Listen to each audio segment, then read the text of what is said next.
All right, welcome to the conversation on the TYT network. From time to time, we talk to conservatives on this show. You know why? Because we are actually open-minded and we want to hear what everybody's thinking. Doesn't mean we're going to agree, as you'll see here. It would be shocking if we agree. Okay, but we do want to bring them on, and the reason they come on is because they know that we give them a fair forum, even if we disagree and it is sometimes combative. At least we're honest. Okay, and that's a big difference. So joining us today is Ed Martin. He's president of the Phyllis Schlafly Eagle Forum Education and Legal Defense Fund. If you're not familiar with American politics, Phyllis Schlafly was a giant in the conservative circles. A giant I disagreed with 1,000,000%, but a giant nonetheless. Yeah. And Ed has taken over for her. So Ed, welcome to the program. Hey, thank you. I appreciate the chance to be with you. I admire your work, even though I disagree, as you say, quite a bit. But I admire what you're doing. Thanks. Yeah, eventually the left wing and the right wing will find common ground against the establishment. I agree. Yeah, we're not there yet, but one day. Yep. So Ed, you were also, by the way, for the folks at home, chairman of the Missouri Republican Party and member of the Republican National Committee. So, so Ed, I want to talk about January 6th. So you didn't think that was, well, you called it a Pelosi hoax. So let's just start there. Well, what do you mean by that? Well, I guess narrowly, Cenk, what I mean is the description of what happened doesn't seem to me to comport with reality. And when I use the word hoax, I'm being very intentional that I think the Russia was a hoax. And I think like the Fine People hoax, the Charlottesville thing was a hoax. And when I say it's a hoax, when someone says something is something that maybe it's not, or they're arguing about it, what happens with the hoax in this moment in America is it gets weaponized by the media and weaponized by big tech and actually weaponized by big government. So what I meant was certainly I was there on January 6th, and I hope we'll have a chance to talk about what happened between November 3rd and January 6th. But I was there on January 6th. I was in the second row of Trump's speech. It was Cenk, it was a pretty boring speech. It was not particularly effective. It felt like a valedictory. But I walked down the street. I was kind of the last ones out. And when I got towards the Capitol, I went to my office instead of going forward. But after that, the coverage of what happened, it feels like the powers that be, I use Pelosi as shorthand, but that they described what happened in a way that doesn't seem real, doesn't seem accurate, but they did it in a way that was intentionally meant to inflame America and inflame the media aided them, inflame the debate. So I just didn't see it as an insurrection. I didn't see, we get into the details. You're like, was it armed? The Minnesota Vikings helmet guy, he doesn't strike me as an insurrectionist. He strikes me as a moron and also a lawbreaker. But so I just think the whole thing was utilized to make a point. And even today, Cenk, I went, or late last week, I went to the Capitol for the first time, had to go through security to get behind the barbed wire. It's an amazing moment in history. So just thought the whole thing was misrepresented for effect, which is what seems to happen quite a bit. Yeah. Well, now there's one thing we agree on there, which is that the security now with all the fences and et cetera, it can't be permanent. That is the people's house. And so we can't all be barred from the elites. So we agree on that. Yeah.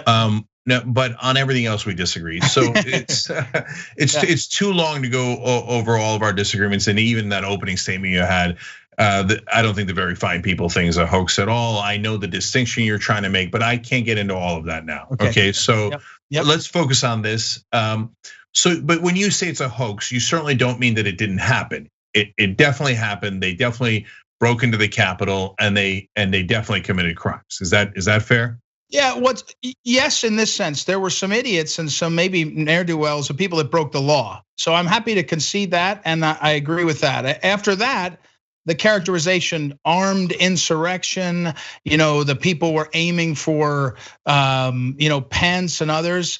Again, I was there. I was actually involved, Cenk, with some of the organizing of the women's group and some other groups beforehand. So no one had the intention, even though, of course, like you said, we're showing the pictures. Some people were, out of hand and should be prosecuted, by the way. But we need to have some perspective on what was happening, and I don't see that happening in the media or in big tech, and we'll see. So okay, now this is where we're going to get to the heart of it. Yeah. You said that they were mostly peaceful, even fun-seeking protesters, and you mentioned the Mike Pence thing there. So I want to show you a video, Ed, and get your reaction. So Asher, let's run the video from that day.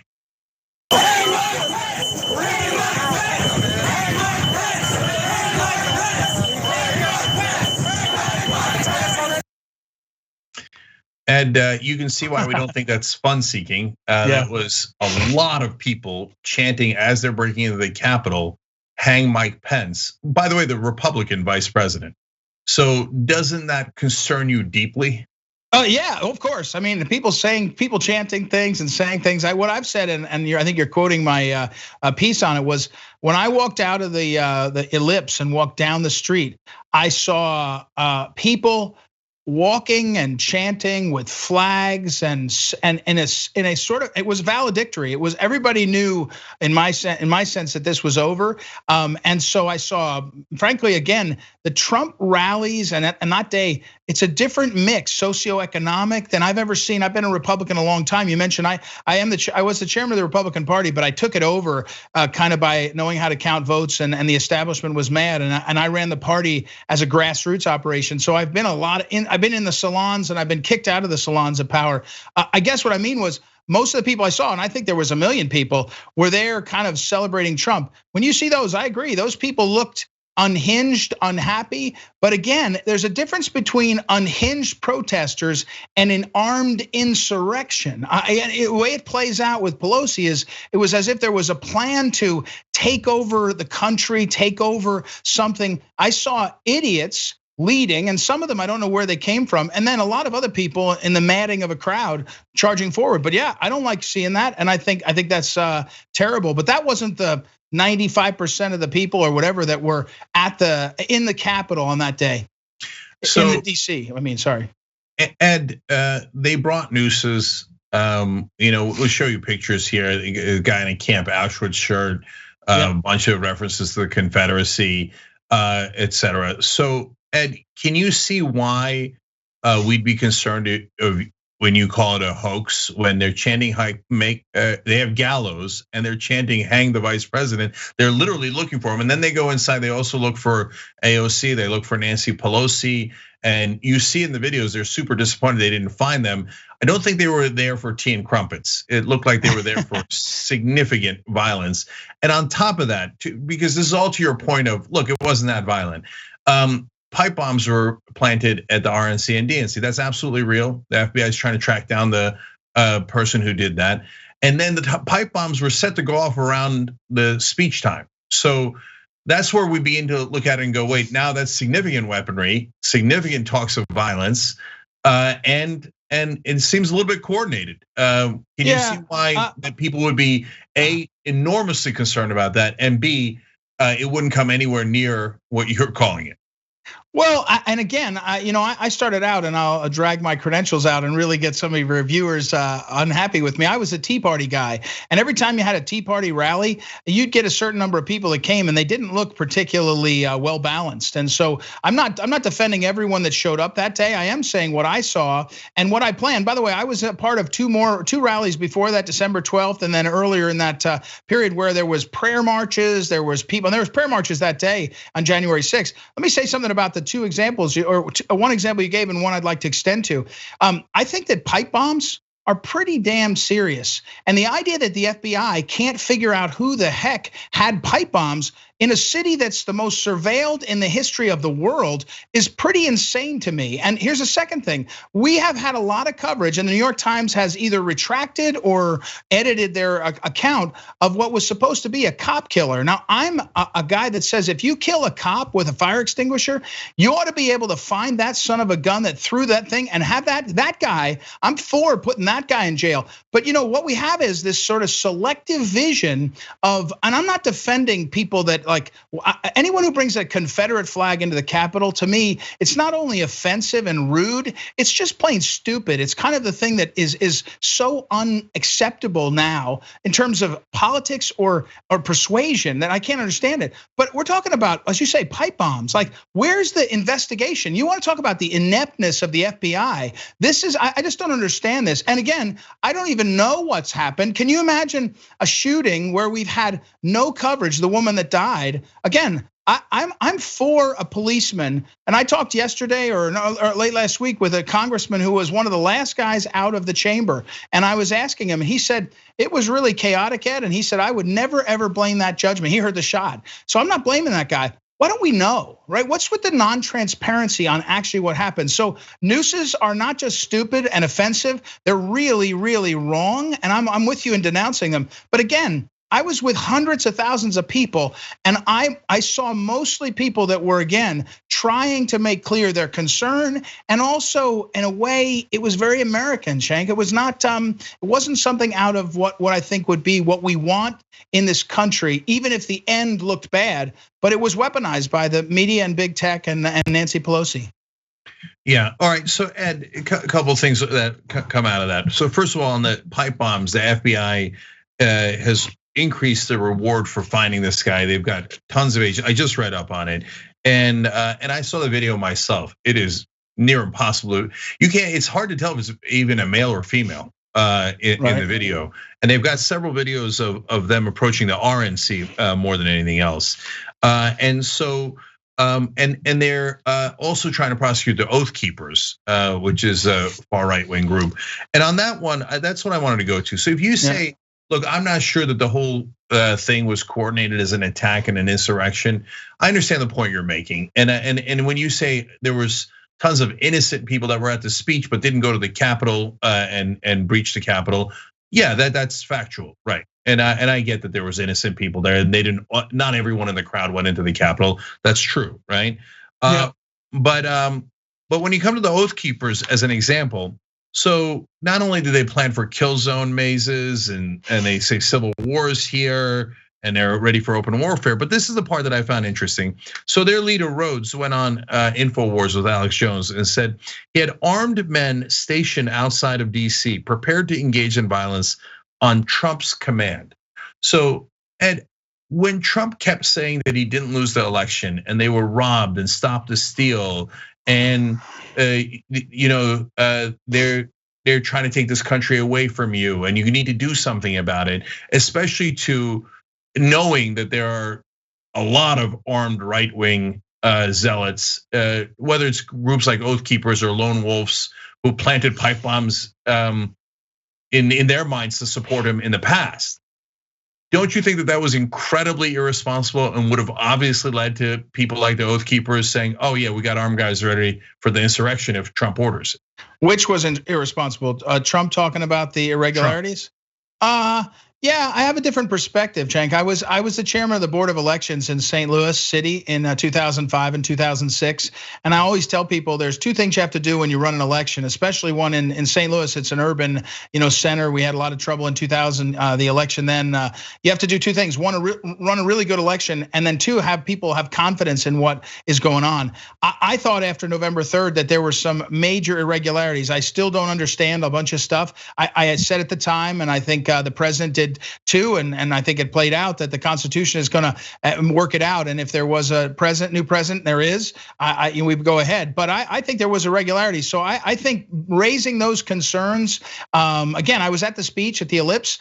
There was nothing in that speech that was particularly effective, if I can say that. I don't want to badmouth President Trump, but so I was at the rallies on December 12th. I was at the rallies. I was one of them where General Flynn spoke. I was at Jericho marches. They all went off without the kind of stuff that happened. If somebody was really doing something, like you said, with planning, we should have that come out in the open. In terms of, like you said, the coordination. Again, I didn't see that, and And what I don't understand is how Pelosi, she was impeaching within hours and saying she knew what happened and saying it was an insurrection. Again, I think it was not a great thing. I'm not proud of how people acted that day. I think some people that supported the president acted pretty terribly, but an insurrection, an armed insurrection, surround the Capitol, talk about white supremacists. That's that. By the way, one thing we're not saying, Cenk, is that in my walk up Constitution Avenue, every other person was a person of color. It was all kinds of people, Hispanic and Asian and black. And so white supremacy, we're being accused of being a white supremacist, an insurrectionist and seditionist. If you wonder why the election went the way it did. And again, the election's over or the Constitution's done, but I still think a lot of Americans don't have confidence in what happened. So I just don't blame the president for that. I really don't. I don't think there's a cause and effect that is fair in that context. But I take your point.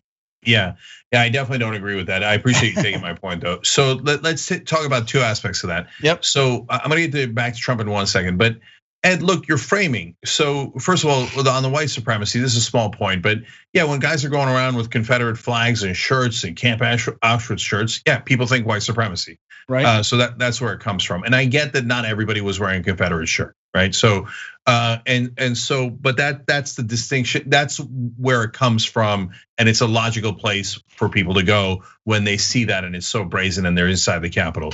But when you But can I just say one thing? Sorry, but just one quick thing.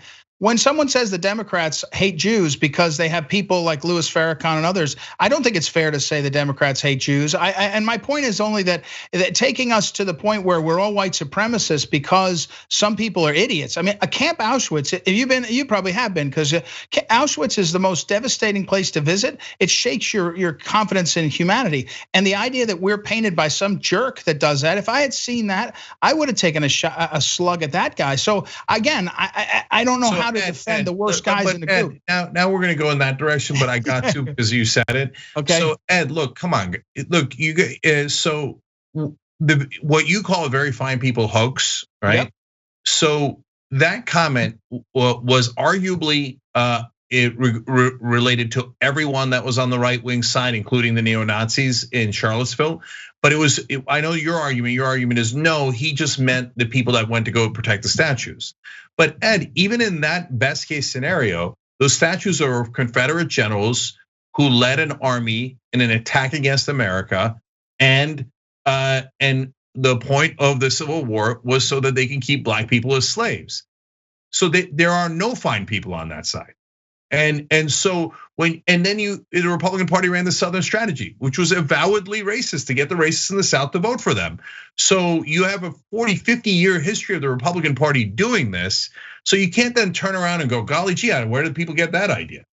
Well, I mean, look, again, if we're going to go down this path for just one moment, if you read the transcript or watch the video of the fine people, and I agree that the president didn't say it well, but he talks about fine people on both sides of the debate of the statues. And then a sentence and a half later, maybe 3 sentences, he says, and I'm not talking about neo-Nazis and white supremacists, they should be denounced. Here's my point is, right now we're taking Lincoln off of things, we're names Lincoln off. I have no time to go back and figure out why some of these people at our founding were slave owners. I agree with you. That is a deplorable thing, but we are where we are today. And the idea that somebody like Donald Trump, who again, on certain aspects, not everything, he intentionally on criminal justice reform, intentionally on trying to increase employment, was very open about wanting to earn black African-American votes. And so again, I'm talking January 6th now, that when I saw guys with Viking hats and Auschwitz shirts and only saw them in pictures after, I hate seeing that because most of the people there were saying, we're worried about the direction of the country. And I'm wearing this button and purposely to make you happy. The 74 million club is an echo of the 26 million that voted. The 26 million club was Goldwater's club, and afterwards Goldwater voters went with that. And my point here is the 74 million people, they voted for Trump and his vision of what's going on. I don't think those people have to be called white supremacists, even if in that group there's some idiots. So anyway, that's my point there. Okay, so one more thing I wanted to flesh out, which is you mentioned it's curious that the FBI hasn't found the pipe bomb person yet. Yep. You said something about how Pelosi's reaction was curious. Are you suggesting that they're coordinating, and are you suggesting that Pelosi had something to do with the riot or no? No, I wouldn't say that. I think Nancy Pelosi probably has to answer for her decisions on how to deploy security. You know, I often say, Cenk, and I'm sure you'll agree, when Republicans were in that position, the greatest dictator in American politics is Speaker of the House, as to the House, right? But no, I just think the FBI is incompetent. I mean, we should, and maybe you and I can agree on this. Their incompetence at this point is amazing and stunning. Whether you go from FISA stuff to surveillance to this, I just, the old FBI I would have thought would have figured out who did this. I know you're saying about the video, but there's lots of other details of a pipe bomb. They were pretty quick to grab a guy in Atlanta after a bomb and make sure he was on the hot seat. Turns out they got it wrong, but I just think it's. I agree with you. Pipe bombs before two of our political parties. That's insane. I'm with you. But the idea that that's linked somehow to the insurrection, if somebody doesn't show me a link, it feels like it's just another data point that gets everybody to lump together. And I saw something different. Yeah, given that it was on that same day, I think it's probably a fair argument that it was connected. But we only have a limited time left now, Ed. So I just want to look, Ed, if you said in the beginning of the election, hey, I just want to double check to make sure that there wasn't anything funny going on with the voting machines or fraud overall, I think actually a lot of progressives would have welcomed that, because we've often had questions about that. But after 60 court cases where your side lost every single one of them, and including very conservative judges, including all Trump-appointed judges, saying you have no evidence at all. It's like embarrassing that you're in this court. I mean, they were over the top in all declaring this is insane. You guys have no evidence at all. Like, why? Why are you guys still insisting? Let me make some news. I'll concede to you, there's probably not a legal case to be made. But now let's do what we did after 2000. After 2000, some really smart investigative journalists and others dug into what really happened and got to the bottom of it. That's all I'm saying at this point. I mean, look, the University of Pennsylvania School of Wharton School said that the electronic systems in 2016, they said they're not reliable. So let's get to the bottom of it. Let's see what really happened. I just think that, but I agree with you. And I'll say this. The president had some really bad lawyers. I mean, they didn't do a good job of putting the right things in front of the courts, but that's neither here nor there. The Constitution spoke. So, we are where we are. So Joe Biden is president. Perfect. That's the finish. Let's get him in. That's great. Okay. All right. So I just want to be clear, because I don't know. Like, there's a lot of people on the right wing saying he's not the president. It's hard to keep up with Joe Biden is the president, and I have no. I think the questions about whether he's president, that's wrong for our country. We should go forward, not backward. And I'll say this. You might smile, but what Hillary and everybody did for a couple of years to Trump was not fair, and we shouldn't do that to Biden. But I still think we should get to the bottom of what really happened, because I think that as you said at the beginning, the elites will conspire to take it away from America, and those elites are in both parties or no parties, just kind of managing the money. So this is where you and I can unite and say, let's make sure that we, the people, get a say in who's president in the coming, couple of decades.